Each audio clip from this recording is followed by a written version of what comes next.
War. Gazefstranov. Slain theocracy. A young girl exited through a white door and walked through a brightly lit hallway. She wiped her wet hands on her red school blouse and properly placed her glasses. It did not take long for her to reach her destination as she only had to turn a corner to reach her bedroom.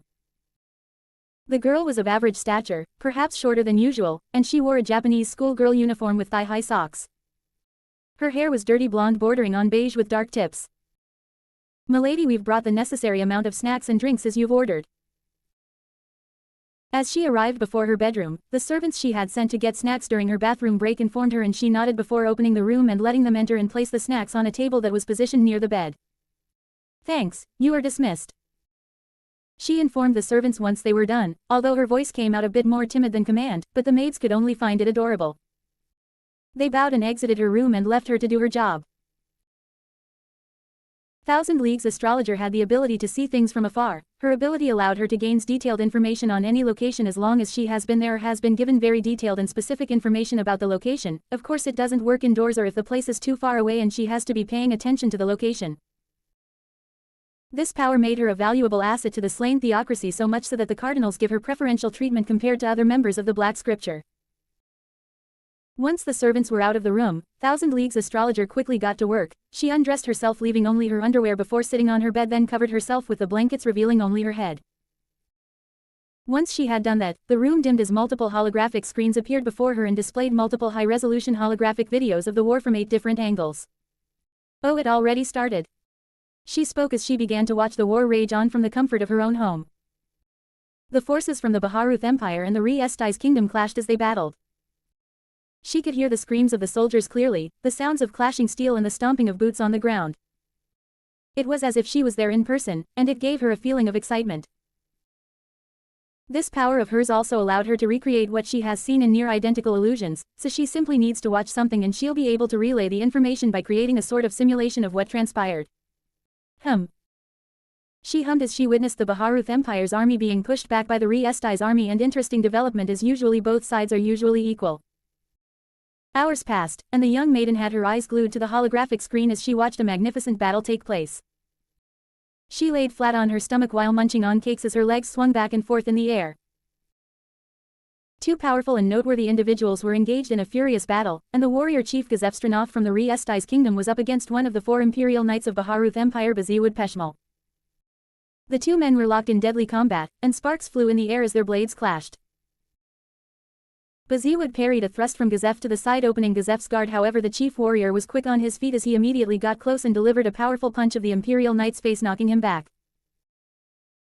Feeling the punch, Baziwood staggered back, however quickly recovered and ignored the pain before swinging his broadsword once more, and Gazef used his own blade to block it. However, the strength behind the sword was too great and he was forced to stagger back as well, and his guard was broken.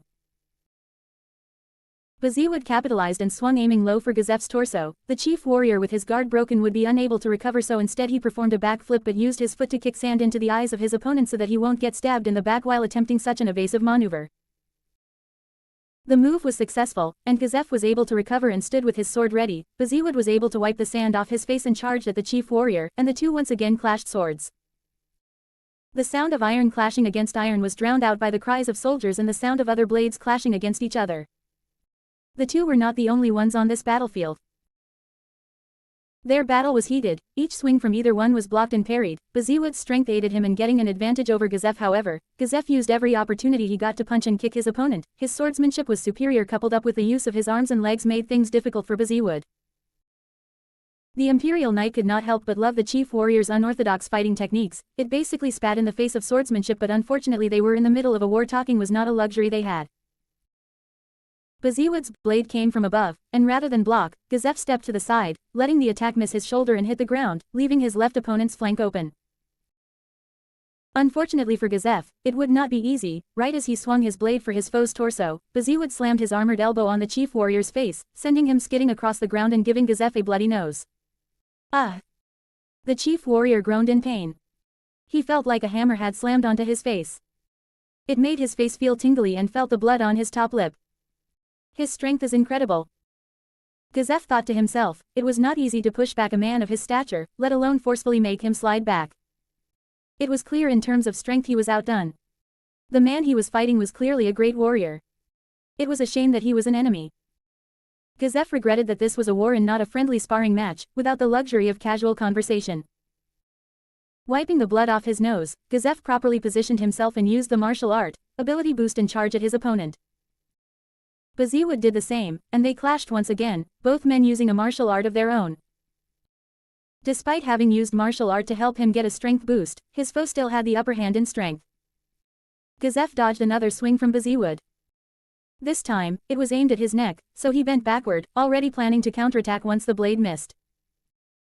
Unfortunately, he received a kick to the torso, one that sent him tumbling to the floor, but he quickly jumped back to his feet, not giving his foe the chance to capitalize on his fall. The two men had now begun to pant, breathing heavily. Their battle was not going to end if both kept fighting at such a pace. Not to mention they were in a war, spending too much time on a single opponent was not ideal. It was time to end this. Gazef let out a deep sigh, and Beziwood quickly understood as well that it was time to finish this. He took a stance, ready to engage. Martial art, weightless step. Gazef thought as his body moved faster, shocking Beziwood, who had to hastily dodge to the side and crane his head to the side and narrowly avoided the sword swing aimed at his head. What? He exclaimed in panic. However, before he could properly think, he was forced to jump back as another attack from Gazef grazed his cheek, drawing blood. He tightened his grip on the broadsword, preparing to counterattack with his own martial art, however Gazef was quicker and gave him no time to counter. Martial art, six-fold thrust. In a burst of speed, Gazef thrusted his blade forward, and Beziwood suffered a powerful blow at his stomach, and his armor was pierced straight through along with his stomach. Gwa! His eyes bulged out of his head and coughed up blood as he flew back tens of meters away from Gazef. The battle has suddenly ended without any warning or sign. Gazef exhaled deeply and inhaled deeply. The weightless step was a taxing technique. He developed it as a way to increase his speed, but it took a great toll on his stamina. It also didn't help that he used it in tandem with the six-fold thrust. A variation of the same was immense. However, before he could do that, he felt chills all over his body and quickly turned and saw nothing. However, he felt it. A massive amount of magic power was released, coupled with something else, something that made his knees shake. The war seemed to stop as all the soldiers seemed to turn and look at the direction the aura was coming from. Something powerful had decided to make itself known. I thought to write Brains fight as well, but I decided not because you guys might not like it, as the chapter would be too long without the Arthur making appearance, so Brains fight will be shorter next chapter. Appreciate all of you and thank you for the support. Also check out Shipping Fest Naruto and comment your thoughts on it. 21 comments, 0 vote. War. Abrupt end. Fluter freely floated in the air as he watched the rage on below him. By the looks of it, the Re-Esti's kingdom had the upper hand, thanks to the likes of Gazef Stranoff and Brain Ungloss. Not only that, but their strategy was aiding them. Of course, their spy in the kingdom had told them which strategy they would use, which meant the Empire had a counter. However, right now they were letting the kingdom believe they had the upper hand. Seems everything is going as it should. He said to himself. He wasn't that too high up from the ground, just high enough to not get hit by anything thrown in the air, and he used an invisibility spell to help himself be undetectable. While watching the war below was helping with the boredom of having to search for his enemy, the person he was tasked to kill, his attention was grasped by an anomaly in the battlefield. The figure was fast. It was akin to a blue blur that glided across the ground, cutting down any enemy that was on its path. A martial art? He questioned as he watched the blue blur that he assumed was Brain Ungloss glide through the battlefield. Each foe he encountered was viciously cut down with expert-level precision and swordsmanship. Blood sprayed in the air as Brain Ungloss displayed his sword skills to the pitiful soldiers that crossed his path. Fluter contemplated going back to the camp and inform the Emperor about the situation in the battlefield, but he decided against that. It was fine even if they lost this war, as they already have something they can gain from the Re-Esti's kingdom. Of course, that's on the count that Prince Barbaro successfully manages to take the throne.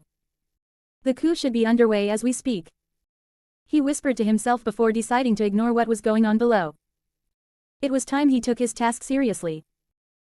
However, just as he began to do so, chills ran down his entire body, and an explosion of magic power made itself known. Just as he was struck by shock, the battlefield below paused. Every single soldier felt the overwhelming presence that suddenly made itself known to them. This is... His words were left unsaid as his eyes laid witness to something that he had never seen before. Small levels of excitement bubbled with his old heart. To the average soldier below, it probably felt an ominous feeling, accompanied by a pressure that pressed down on them, wanting and demanding them to get down their knees. However, as a practitioner of the arcane arts, he could see it clearly, both the magic power being released and the dark aura that accompanied it. Beautiful. To his eyes that had bulged out of their sockets, it was like a beautiful golden and bright flame that expanded out of a singular point, as if a candle had suddenly gained the intensity and power of great fire that endlessly flowed out of a single source. He could feel it in his body. He had reached it. This was what he had been looking for his entire life. Surely, this might be the abyss of magic. The mana flowed from the body of the individual he was watching like a dam that had burst. However, it was accompanied by something else, an eerie aura of darkness that demanded all who saw it to bend the knee or die. Luckily for Fluter, he had a stronger will than most and could resist the effects of the dark aura. However, the same could not be said about the soldiers of the Baharuth Empire, who seemed to have begun hyperventilating out of fear, and signs of panic began to show on their faces. Like an ocean, the Re-Esti's army was split in two as the soldiers made way for one man who leisurely walked his way towards the front. Retreat! Gazefstranov shouted, and the Re-Esti's army began to pull back, letting the lone knight with blonde hair do what he came to do. Fluter revealed himself, foregoing the disguise, and was about to order a retreat for the seemingly stunned Baharuth army. However, his words were stuck on his throat as a bright beam of golden light shot through the sky, and he was once again shocked as he realized. Impossible. He's not about to. He would be impressed by the release of such potent magical energy. However, the realization of what the knight was planning to do became the priority on his mind. Is this him, Arthur Pendragon? He questioned. He remembered Marquis Bulup referring to the man as a demon in human skin, but to refer to such a being as a demon was disrespectful. Arthur exhaled as if tired. Despite having done nothing since the war began, he watched as his allies started to retreat behind him. It was a good thing that he could control his demon lord's hockey, otherwise his allies would be just as stunned as the Baharuth army. This was not part of the strategy. He was the trump card of the Re-Esti's kingdom, someone who was to turn the tides of the war should Baharuth overwhelm the kingdom. Unfortunately, Renner's strategy for the war was disregarded, or as the nobles put it, modified, to ensure it would be a success, and so Arthur decided to do his own thing. If they decided that a perfectly viable strategy for the war was hindering them from getting achievements in said war, then why should he not just end the war prematurely? That's certainly a viable option when he has the power to do so. His doubts about what he was about to do were still unsettled. However, he had decided to carry on with his decision nonetheless. If he comes to regret it, then he'll deal with it once it is done. Essentially, he had delegated the problem to his future self. That's what a king does, delegate. The reason why he chose to carry on with this was because he remembered something said by the King of Conquerors. A king must be greedier than any other, he must laugh more loudly and rage for much longer, he must embody the extremes of both good and evil. It was somewhat ironic that he is currently Arthur Pendragon, yet he chose to follow a philosophy different from what she believed in the Fate series. Gripping Excalibur with both hands, he raised the blade up above his head and released a golden beam of magic energy. He could hear the screams of awe from all sides. Strangely enough, the thought in his head at this moment was not even the slightest related to his actions, rather he thought of Renner and Lycius. He imagined their beautiful bodies naked before him. As he swung his blade and the air screamed as the golden light eviscerated and reaped the lives of thousands of soldiers, splitting apart the land and scarring the very earth. Had it been alive, its screams would have echoed high to the heavens, alerting the gods of this crime committed against its being. In perhaps a twisted sense of humor. Arthur, the perpetrator of this act, thought not of this atrocity he was committing but instead of the future, immediate future, but a future nonetheless, his mind already considering this an event that has already passed. The golden light dimmed and revealed the scarred earth. A wide cliff was created, one that was vastly deep as its bottom was unseen and showed nothing but darkness below. Starting from where Arthur stood, a less than shaped spread open wide and only stop where the Baharuth army's camp was located, creating a pointy oval on the ground. The Baharuth army was nearly gone. Only a handful of soldiers were left, their numbers not reaching 5,000. They were the lucky ones who were further away from the battlefield. No trace of the rest of the Baharuth army was left. Thousands upon thousands of men were completely destroyed without a single trace, almost as if they've never existed. The very emperor that sent them to this battlefield stood in stark shock as the horror on his face was portrayed well, his mouth hung ajar and his eyes wide open. He had made a mistake. Does this feel rushed? I didn't want to drag it out too much and have it become boring, so I chose to quickly end it, but I fear it was taken quickly. 24 comments 0 vote. Big news. There was a long and stretching silence, as the knights of the Re-Esti's kingdom and everyone else on the battlefield stood there in shock. The wind whistled, alerting everyone to come back to their senses. Everyone was shocked, including Thousand League's astrologer who watched the battle from afar. Seeing such power forced her brain to momentarily shut down as she tried to comprehend what just happened. She knew her colleagues in the Black Scripture were powerful and could possibly take our groups of soldiers by themselves, but they could not accomplish this. An army of 100,000 was wiped out off the face of the earth with a single swing of a sword. Could the theocracy compete against that? She didn't know, nor did she want to find out. Back on the Cat's Plains, it took a single roar of excitement from one knight to cause a sudden and ear-shattering choir of cheers from the rest of the knights. They threw their helmets in the air in excitement and happiness as they cheered. Unfortunately, Gazefstranov found himself unable to express the excitement the same way as his fellow knights. He was certainly happy that the war was won, however his mind had quickly realized what Arthur had done and that caused him to worry. No doubt he chose to do this for the good of the country, but now he has the blood of thousands on his hands. That cannot be good for his mind. Gazef thought to himself. He looked at his own hands, and questioned himself. Was his loyalty to the kingdom so unquestionable that if he had the power to do as Arthur did, would he do it? He didn't know. Another thing that caused him to be unable to celebrate was the fact that Arthur just demonstrated to everyone his level of power. He and Brain had aspired to reach that, and now that seemed to be an impossible goal to reach. If Arthur was truly human, then there was no doubt that Arthur was a special kind of human, as Gazef now knew no human could reach that level of power. Meanwhile, as Gazef was contemplating on what he just witnessed, the Re-Estais nobles within the tent had found themselves within a rock-and-hard place. They stood silently in their tent, not knowing what to do. The lot of them had planned to use this war to earn achievements that would further their goals of becoming the first ever Duke of Re-Estais kingdom. However, with the end of the war, they were unable to get any achievements, as the newly appointed Baron took all of them for himself. Now, normally they should be celebrating, as this was their first definitive victory over the Baharuth Empire. Ever since these annual wars had begun, the two armies have never had victory over the other, so this was a first. However, they couldn't celebrate. They had underestimated Arthur's power, and now they feared what he might do next. What do we do? Marquis Raven questioned the people in the room, those people being Prince Zanak, Margrave Eurovana, the young Marquis Pespi, Marquis Blumrush, Viscount Indra and the king himself. The king sat in a decorative chair meant to emulate the throne. Everyone else stood around the table, and only the king could sit. I don't believe there's anything to do, Marquis Raven. Baron Pendragon simply did his duty to the kingdom. The only thing to do was to give him an appropriate reward. Lachias's father informed. He couldn't help but smile just slightly. Arthur was an ally of his and part of Renner's faction. This meant his accomplishments can be used in their favor, and that can help the princess acquire the throne much faster. His goal was close. Do you not understand, Viscount?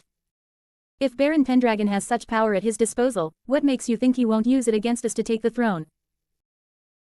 Marquis Blumrush asked, and everyone in the room silently concurred with his question. While Azimuth didn't know Arthur personally enough to claim that wouldn't have, he did have enough faith in the man to believe he wouldn't do that. Do you think the power he displayed is something he just received right now? No. He always had it. This marks the second time he used it. If he wanted the throne by force, he would have taken it by force. The Indra family had explained, earning some nods in the room. They had quickly realized that what the peasants thought to be an act of God was actually Arthur's handiwork, and with that in mind Azimuth's explanation made sense. However, that still didn't dispel their sense of unease. The Viscount is correct. Arthur has been in the kingdom for 7 months, and in those months he has given us no indication that he wants the throne, so to accuse him that he would forcefully take it using violence is an insult to his character and shows our lack of gratitude. Let us refrain from making such assumptions. Zanak reasoned, and he too earned nods in the room. Despite his calm expression on his face, inwardly he wanted to clap for his sister. He was able to quickly reason that there was no way for Renner to lose the succession war, mainly because of two reasons. One being that once the news of Arthur ending the war by himself, the peasants will be on his side. There were already people supporting the idea of him marrying Renner and taking the throne. After this, there'll be no doubt in their minds. This means if anyone other than Renner takes the throne, there's a possibility of a civil war, and if Renner wants the throne bad enough, she might allow that to happen. The second reason being that, despite having said that Arthur wouldn't forcefully take the throne, he wasn't entirely certain that wouldn't happen. After all, both Arthur and Renner could bypass that whole diplomacy and take the throne by force. That was always a possibility. It's just that before he hadn't thought Arthur had this much power, and he figured it wouldn't have been easy. However, with the revelation of his true power, Baron Pendragon could very well wipe out any army and there would be no one to stop him. Essentially, there was no way for Zanak to get the throne while Arthur was around, and he couldn't help but be impressed by his sister's forethought. When she said Arthur was a trump card, she really meant it. How unfortunate, for me that is. He thought. My son is correct. We have no reason to suspect Arthur of such betrayal, and if we give him the appropriate reward for this accomplishment, there will be nothing to worry about.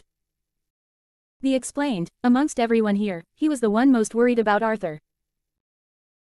As king, it fell on him to give the man the appropriate reward for his actions, yet at the same time, he couldn't give him too much, otherwise the nobles wouldn't stand for it, and he'd rather not have any conflicts if he could help it. The king was unable to finish his thoughts as the man in question entered the tent. Arthur sauntered into the room, his gait and demeanor confident and carefree. Everyone saw the change in his eyes. His eyes were more determined, and his gaze felt oppressive. Something about him had changed. He took a knee before the king and spoke. Your Majesty, I'll have brought victory to the Ainz kingdom. The king stood up as he heard those words come from the man's mouth. He understood what the newly appointed baron wanted. He wanted to be rewarded for his actions. The king felt his heart continuously beat in his chest. He had yet to properly think on it yet, and he felt that if he didn't give Arthur the reward that would be appropriate, something bad would happen. Baron Pendragon, your actions in this war are greatly appreciated, and thus, a reward is in order. The king stated as he demanded a sword from the guards. He did not have his scepter with him, as such some like a sword would be appropriate. Your Majesty. Someone burst through the tent and shouted, shocking everyone in the room and interrupting the king. However, before they could reprimand the knight, the words that came out of his mouth stunned them in silence. Prince Barbaro has taken the throne and declared himself king of the Ainz kingdom. The words registered in the ears of every person in the room, but most could not respond to them as their minds practically shut down, unable to comprehend what just happened. Expect the mic to seem slightly different than before. I appreciate all of y'all. The following questions are completely unrelated to this fic, so don't worry about that. Also, what do you guys think about a main character having a friend that's gay? Also, what do you think about an mic that wants to have a harem because he wants to propagate his lineage? Is it scummy to want a harem for such reasons? 13 comments, 0 vote. New king. Ainz kingdom. It was late, and the sun had begun to set slowly. It was a time for the people to begin preparing to either eat dinner or to go to sleep after a long and hard day. However, that wasn't the case in the capital city of the Ainz kingdom. There was an unmistakable tension in the air, one that was felt by everyone in the city. A new king was crowned and the citizens were not happy about it. Unfortunately, however, they had no power, or rather, they hoped that this would be temporary. The army only just left to fight a war against the Baharuth Empire. It would return and put an end to this nonsense. They just had to wait. All the citizens of the capital held on to that hope.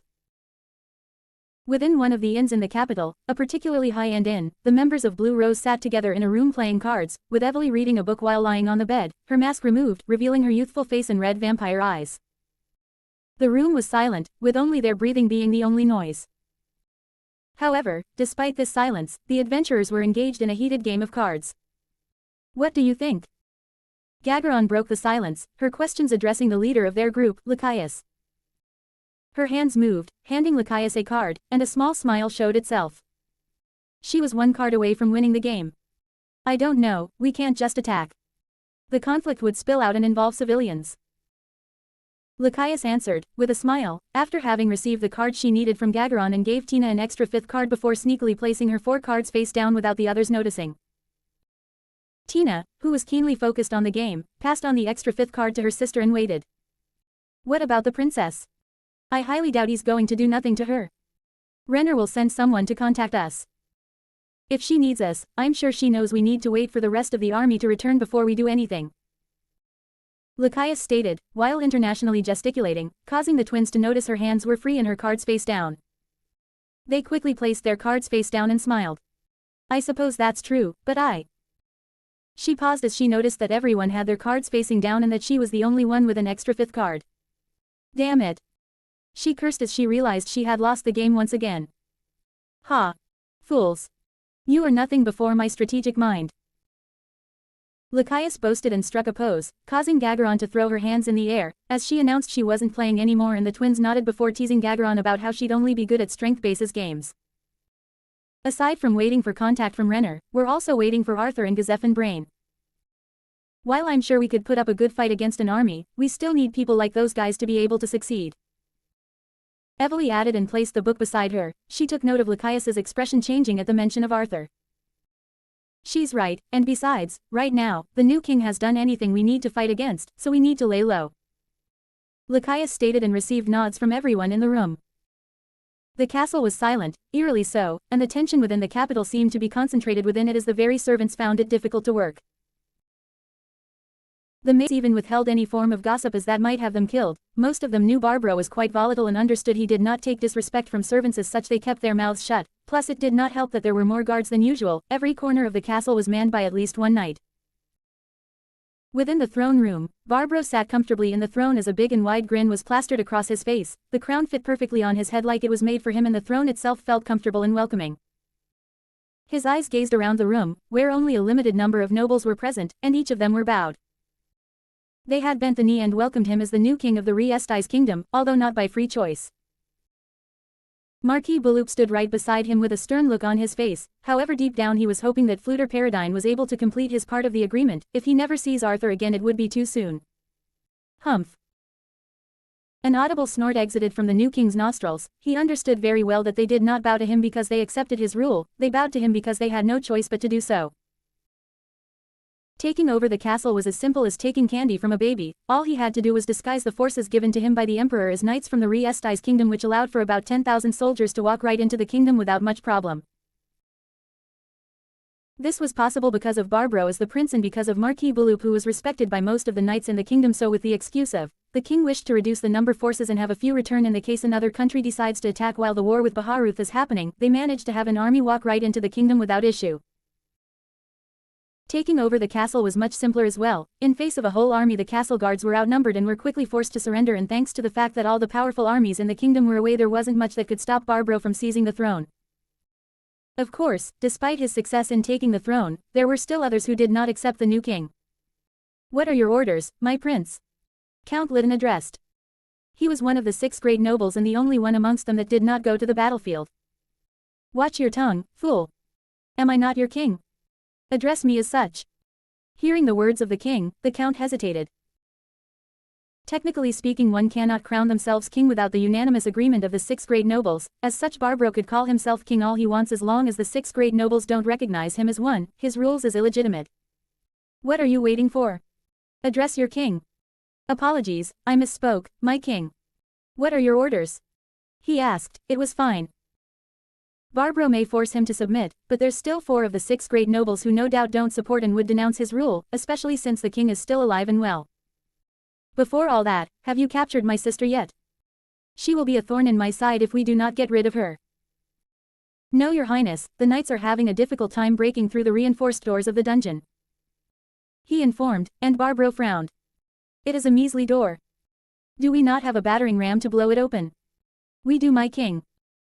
However, the dungeon is right beneath the castle, and it's important we keep its structural integrity stable. Otherwise, we risk collapsing a large section of the castle." The count informed. Inwardly he was impressed by the princess's forth-thinking. The moment Barbro arrived with an army, she quickly headed down to the dungeon, had her servant take any keys that can open the door, and locked herself inside. Grr. No matter, in just a day, she'll need to eat, and that will force her to come out. Eventually, we just have to wait for her to do so. Barbro growled as he said, but ultimately decided to let his anger dissipate. There was no need to be angry when she was trapped and would eventually reveal herself to him. He'll get to kill her eventually. "Indeed, your highness, it's as you say." NGL, I had a bit of writer's block on how I was going to write this and how thing will move forward from this point. In fact, I wrote this whole chapter without a script, so please tell me if anything feels rushed or off. I appreciate all of you and your support. Thank you. Zeshi, for member of the harem. I initially wanted to stick to 2, but I'm getting a bit greedy. What do you guys think? I feel like she wouldn't get along with Renner and would cause constant drama. 18 comments, 0 vote. Missing knight. Cat's Plains. Your Majesty, what do we do? Marquis Blumrush asked as he played his part very well. The news of Barbro taking the capital and declaring himself king had shook the room into complete silence, and the present nobles struggled to properly respond to it. Your Majesty, I'll go on ahead toward the kingdom and put a stop to the prince's foolishness. Arthur suggested. For the most he was wondering if this was the right time to take the kingdom for himself. After all, it would be a simple matter to kill Barbro, but at the same time he realized that would create a civil war. After all, he is a foreigner. As such, the citizens may not accept a foreigner taking the throne by force. It would be better to be given the throne by the king. No, Baron Pendragon, you won us this war with Baharuth. As such, your presence in the negotiations with Baharuth is necessary. Xanat countered. While he believes it would have been best for everyone stay behind and he took the rest of the army under the guise of going to defeat Barbro and take the throne for himself, he was very cognizant of the fact that, as long as Arthur exists, the throne will go to Renner one way or another. This is a matter that father needs to deal with personally. This way, he could restore the faith the citizens have in him as king. Xanath continued, and he earned nods from the rest. His words were true. As the king, Ramposa III needs to be the one to reclaim his throne from Barbro, otherwise the people may start to question his strength as a king. Despite the nobles in the tent agreeing with Xanath, they agreed more so with the fact Arthur would stay behind. This way he won't garner any more achievements, and this would be their last chance to actually get an achievement. The prince makes a point. Since we just triumphed over Baharuth, we need people that will demand what we can receive from Baharuth for our victory against them. The king needs to hurry back while some of us remain here. I volunteers to stay. Azimuth explained, to get anything from Baharuth, they needed Arthur to be here. Otherwise, the emperor might try to use Fluter Paradine against them while Arthur is somewhere else. Essentially Arthur would be security just in case. I volunteer to stay as well. At least one person of royal blood needs to be present. Then I as well. Xanath informed, and Marquis Raven chose to stay behind as well. He believed that his mind would be needed in the negotiations, considering the emperor was very cunning. All right then, it's settled. I, Marquis Pespi and Marquis Blumrush, will accompany the king back to the kingdom and deal with the issue with Prince Barbro. Margrave Eurovana stated, finishing up the planning. Truthfully, he felt relieved that Arthur would not be the one going to the capital. With the power the Baron has at his disposal, his takeover of the kingdom would be quick and no one would be able to fight against him, although it was relieving to see that he didn't seem to have ambitions like that. Very well then, Your Majesty, I will call Gazef and Brain to inform them of what's happening. Excuse me. Arthur exited the tent and left. He wasn't disappointed, as this meant he could get something from the Baharuth Empire that would benefit his kingdom in the future. Although he wondered if it was possible for an economically superior country to become a vassal state of a country that's economically inferior. Re-Esti's kingdom. Renner found herself trapped in the dungeon. Well, she wasn't technically trapped, as she willingly locked herself in here as an attempt to save herself from Barbro. However, since she cannot leave, she might as well be trapped. Something the matter, princess? No, just thinking. She answered Edstrom, although she felt a bit uneasy right now. The two women were walking the narrow hallways of the dungeon, passing by various cells that held many other criminals of the kingdom, their destination being two specific cells of individuals that were captured a few months ago. Babro's attack was something that was unexpected. She had thought he would do something stupid as a way to secure the throne for himself, however she underestimated how quick he would do it, and she overestimated his rationality, and because of that she was caught off guard. While she was aware that Baharuth was using only half their forces in the war and thus should have more than enough soldiers to lend Barbro to help in his little plan, she didn't think he would ask for help from Baharuth, and she thought the emperor would not agree to help him. Did I get complacent? She thought to herself before dismissing the thought.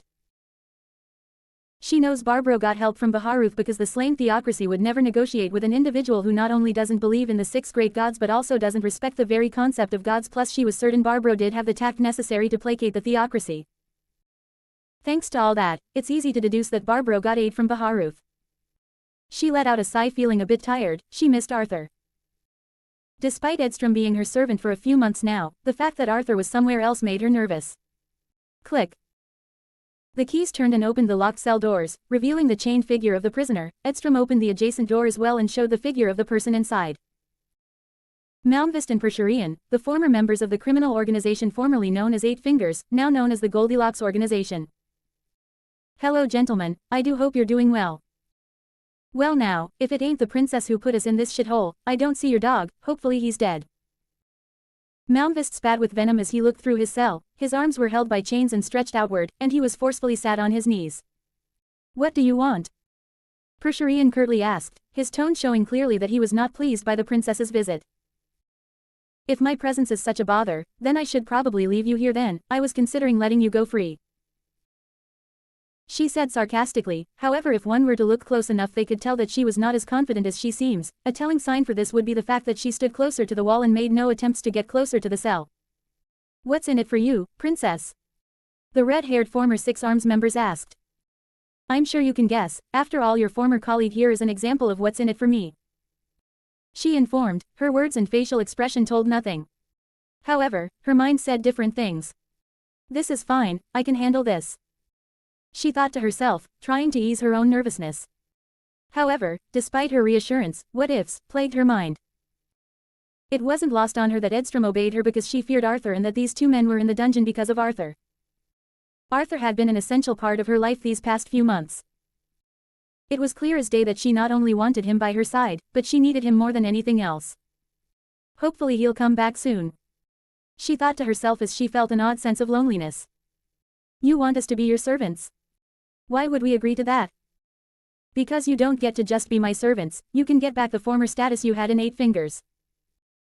The only difference is you'll be working under me and Arthur, you get your freedom and your old life back. She informed and the two men stayed silent. It was certainly not a bad deal, and to be honest, they had little choice in the matter, staying in the dungeon or serving the princess. Persherian glanced at his former colleague. The woman wasn't one he'd expect would wear a servant's uniform, yet here she was wearing one without much shame on her face. Very well, I accept your terms, princess. Persherian answered, his loyalties lied with Zero. However, Zero is dead, and rather than spend his years rotting in a cell, he may as well pledge his allegiance to another. I promise you won't regret your choice. Now how about you, Mr. Malmvist? Malmvist looked at the girl with a scrutinizing gaze for a few seconds before smiling just slightly and speaking. Fine, I accept your terms, princess. He said. It was fine, it's not like he can't get his revenge on her. He just has to bide his time, so for the time being, acting as her servant will do well. Y'all seen the Olympics shooting event? Got main character in that John. Also, check out Invincible, Osmosion and tell me your thoughts on it. PLs. 12 comments 0 vote. Killer Maid. Re-Esti's Kingdom.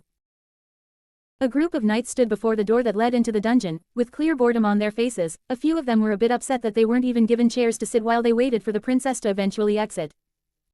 Do you guys actually want the princess captured? One of them asked curiously as he decided he had had enough of standing and sat down on the floor. It's not like we have any choice in the matter, not unless you're willing to die for her. One of the other knights answered. He was leaning on his spear as he said all that. His words caused the others to contemplate a bit more on the matter. I haven't worked for her yet, so I don't know, but out of the two princes, I'd rather she be the one to rule.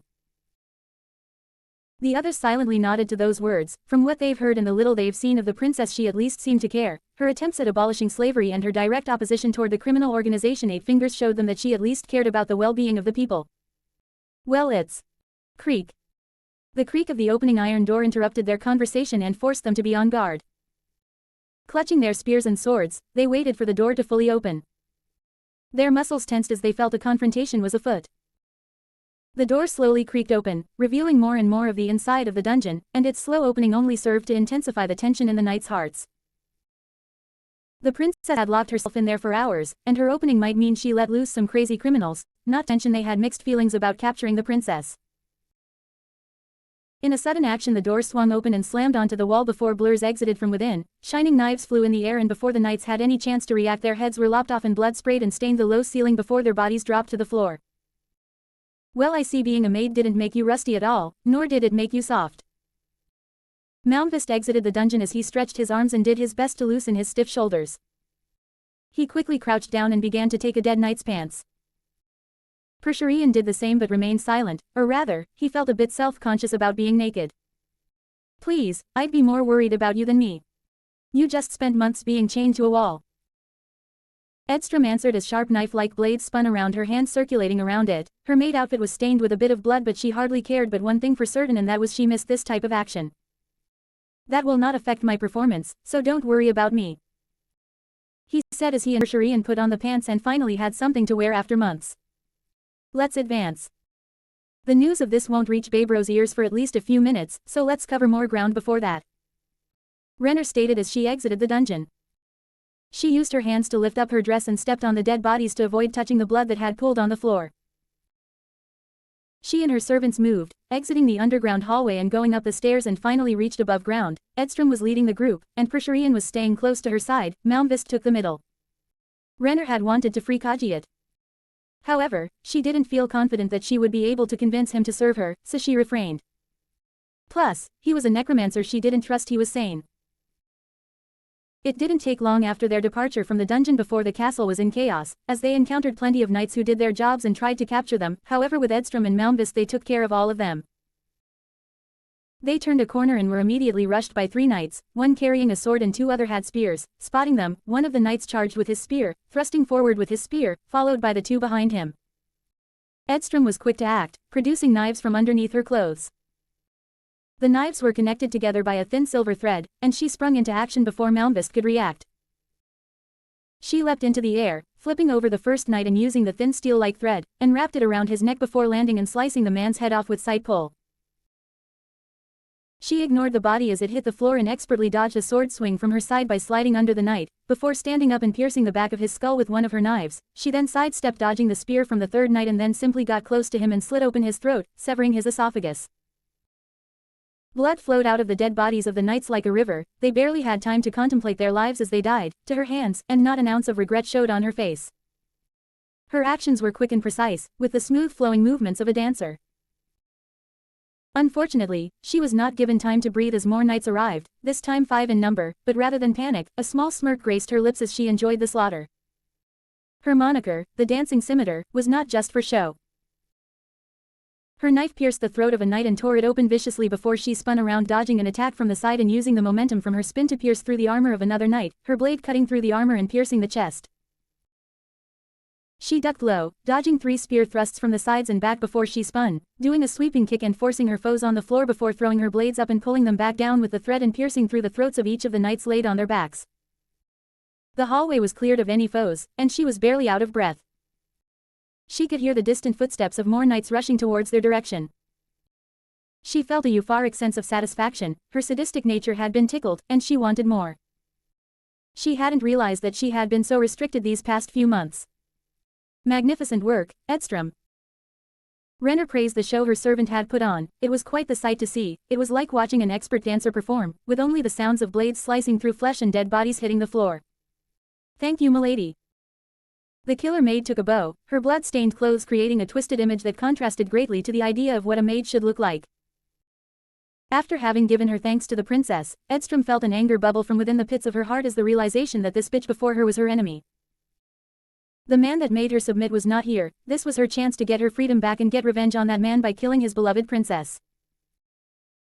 A smirk appeared on her face as she slowly rose from her bowed position. She gripped her blades preparing to strike, however she stopped before she could continue. Her body froze and her heart drummed faster inside her chest. The image of Arthur's figure flashed in head. She remembered his menacing aura and incredible power. His menacing figure was refreshed in her mind, and sweat formed on her forehead. Her hands began to tremble slightly and she gulped. The realization dawned on her: if she does kill Renner, is she confident she can run the risk of always having such an enemy after her? Does she truly believe she can hide long enough from him to properly enjoy her life? Questions piled in her head. It also didn't help that Arthur now was the one who controlled the Goldilocks organization, the new name for 8 Fingers, which spans across the entire kingdom with a large information network spanning past the borders of the kingdom. By all accounts it was not worth the risk, plus Arthur was powerful. She was certain even without a whole organization behind him, he'd still find her one way or another. That was a risk she did think she wanted to take. Is something the matter? Nothing, milady. She answered as she stood straight and turned to walk ahead. She still valued her life and would rather enjoy it instead of having to be constantly in fear of an enemy she can never defeat. Renner couldn't help but find her servant's behavior odd, although the thought of her being not completely safe with these individuals never left her mind. She hoped that she would meet up with Lycius before any of her current companions got any ideas. It also didn't help that she missed Arthur for more than just safety reasons. Toto and Yuji, how we came for the get back, put pause on that boy like Ip man. Thoughts on the chapter? I felt like Edstrom needed some characterization. What do you think? 18 comments 0 vote. Babe Rose idea. Cat's Plains. Arthur rode on a horse with Azimuth, the Viscount rode on the same horse as him, and both the Prince and Marquis Raven also rode together, sharing one horse. They had no army marching behind them as the king and the other nobles took it with them back to the kingdom, as everyone had concluded that with Arthur present, it would be unnecessary. The 4 of them were riding along the edges of the great chasm that Arthur had created when he unleashed Excalibur on the Baharuth army, and the man himself could not help but feel a sense of weirdness as he watched his handiwork. However, he was still cognizant of what he did. Feels weird knowing I'm responsible for this. He thought to himself. He was the type that liked great displays of power. However, he never thought how he would feel if he was the one to display such great power. He didn't feel excitement like he thought he would. He just felt weird. The question of whether he did this because it was necessary or simply because he wanted to, did not bother him as he accepted what he did as an act of selfishness on his part. Regardless of how I feel about it, this is something I did, and if truly want to be a king, then I should accept my choices and move forward. What's done is done, and he can't go back and change it, and thus, he must accept it and move on. Quite the scar you placed upon the earth. Nazzarick stated, interrupting his thoughts and bringing the man back to reality. Quite, such power is something only the gods were rumored to be able to accomplish. Raven concurred with the prince and earned a nod from the Viscounts sitting behind Arthur. Their praise was accurate and they did feel a sense of admiration towards the new Baron, however their caution was on high alert as well. After all, one can never know if the weapon used against their enemy would be pointed back at them. I thank you for the praise, but I believe you're exaggerating a bit, he said before letting out a chuckle. Modest as well, I see that my sister chose quite the man of character. By the way, what do you plan to demand from Baharuth? Nazzarick asked Arthur, as he and the Marquis shared a knowing glance at each other, one that Azimuth took note of but chose not to address. What do you mean? You're the royal here, your highness. Come now, brother-in-law, you won us the war. It only makes sense that you would be the one to negotiate your demands. Nazzarick answered, and Raven nodded knowingly beside him as if what he said was common knowledge and obvious. Oh, I get it now. Arthur thought to himself, it seemed that the second prince has already foregone the idea of getting the throne and has elected to support him in becoming king by marrying Renner, who will be the queen. I suppose you are correct. However, I am a foreigner, as such, I don't know much about the kingdom's needs, so perhaps you could debrief me on them before we arrive. Although he did wonder if the prince supported him out of fear or resignation. Did Nazzarick choose to support him out of the fear that Arthur could take over the kingdom if he wanted to, and no one could stop him, or did he support him because he realized that there was no way he was going to get the throne no matter how hard he tries? And we'll do just that, I'll do my best to be brief. Raven answered, although he expected Arthur to try and move the responsibility of the negotiations to someone else, but it seems that wouldn't be the case, but at the same time, he couldn't help but view his willingness to be troubling. Castle, King's Chambers. Barbro looked at himself in the mirror as he struck various, kingly, poses while wearing royal ceremonial garbs, the king's scepter still on hand. His hand especially held the scepter tightly. He hummed with an ear-to-ear smile on his face, truly the throne was meant for him, and there was no doubt about it. The way the king's ceremonial clothes fit him so perfectly was proof of this. All I need now is a queen. He spoke to himself, there was no one in the room with him, he had ordered it to be as such, since he wanted to bask in his kingly self alone and appreciate the authority he now controls. Of course that was just a lie, the reason why he was in his kingly chambers was because he had nothing to do. The fact of the matter is, just as his status as king is illegitimate, he also can't do anything like pass laws or decrees just yet. For his reign to be legitimate he needs the 6 great nobles, if he had 3 of them he could coerce them into changing that law, making it so it's possible to be king. Unfortunately he only has one of the 6 great nobles. However, there is a loophole to this, and it's the death of the current king. By killing his father, he can get the throne by birthright as the first son, so essentially he's currently waiting for the army to return. It will probably be split, father will come here to deal with me while leaving the other nobles to finish up the war, and I just need to kill father before the war ends. He thought to himself as he continued to bask in his own presence and appreciating his own visage. The image of the beautiful, blonde, and green-eyed adventurer flashed in his head. Only a strong and powerful woman is worthy of a strong and powerful man like myself. The result of such a union can only be strong and powerful children. He stated, as his own imagination began to freely run wild. His hand reached down to his pants, unfortunately he was interrupted. Bam! The doors swung open and slammed onto the walls, startling the new king and forcing him to stop whatever he was about to do. Your Majesty! The princess has escaped the castle. What? And she killed a good number of knights in the castle before she fled. The knight fully informed, and Barbro took a minute before he could properly process what was said and responded.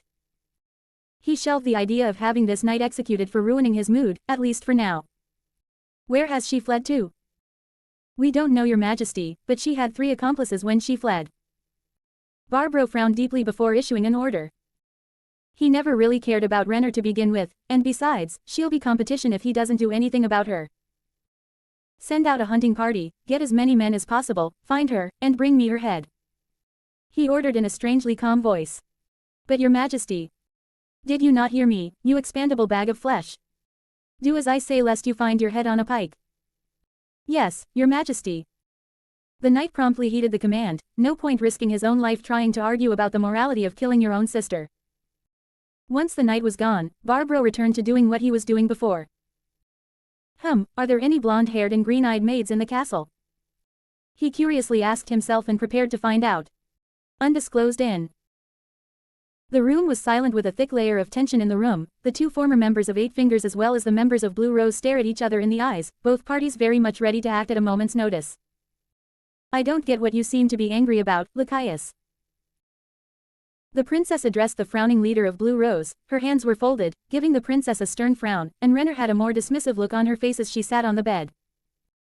You're working with criminals, not only that you broke the out and promised them freedom, that's what I'm angry about, these people are scum. Hey, I resent that. Malmfist objected to Lacque's statement while Prashurian simply frowned. I did not have much choice. Babro's takeover was unexpected and I didn't get time to plan, and besides you didn't have a problem with Edstrom and she has been my maid for months. Renner countered, despite her slight frown. She felt relieved, and at least now she didn't have to worry about being attacked, although she would feel safer if Arthur was present. It's worth noting that Edstrom was not in the room with them. Just because I said nothing doesn't mean I didn't have a problem with it, plus Arthur was present. What would you have done if these hooligans had lied and killed you? Lycius, please, I'm not a child, I was keenly aware of that, and besides, they didn't as such, it is fine. Why didn't you contact us? We would have come to help, and we wouldn't have killed so many innocent knights. Renner suppressed the eye roll hearing the words come out of Lycius's mouth. Lycius, this is ludicrous. We have an actual problem to deal with rather than argue about my escape from the castle. Renner informed. I'm sorry, I just thought you were smart enough not to do something so stupid. Lycius stated, and Renner's frown deepened. However, she elected to ignore her friend's words. For the most part, we should get out of the capital and move somewhere safer. Renner said. What do we do about Barbro?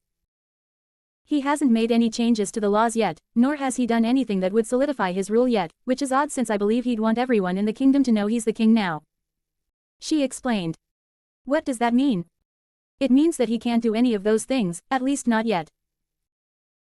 Renner stated, she also understood why Barbro hasn't done anything yet. Even though he couldn't do anything legally, he still had an army with him. Taking the city hostage would have been much better than just taking the castle. Not to mention it would have been even better to spread propaganda about how his reign would be better and that the last king was actually a terrible ruler. This way he can get at least civilians on his side, ensuring that even if he does lose, he has enough support to spark a civil war. So what do we do? For the most part, nothing. We simply need to wait for the king and the army to come back, although that might take a few days. She informed. However, before she could speak any further or anyone was able to ask questions, screams and shouts were heard downstairs. It seemed like a brawl was going on as they could hear stomping sounds and things hitting the wall. What's happening out there? Gagaron asked. It wasn't long after her question that the door to the room swung open and Edstrom entered. Princess, the knights are raiding the inn. What? Hope you liked the chapter. Wanted to show a bit more of Lycius and Renner arguing to reinforce their friendship. Of course friendship isn't all about arguing, and so I'll try and show them having some fun together in the future.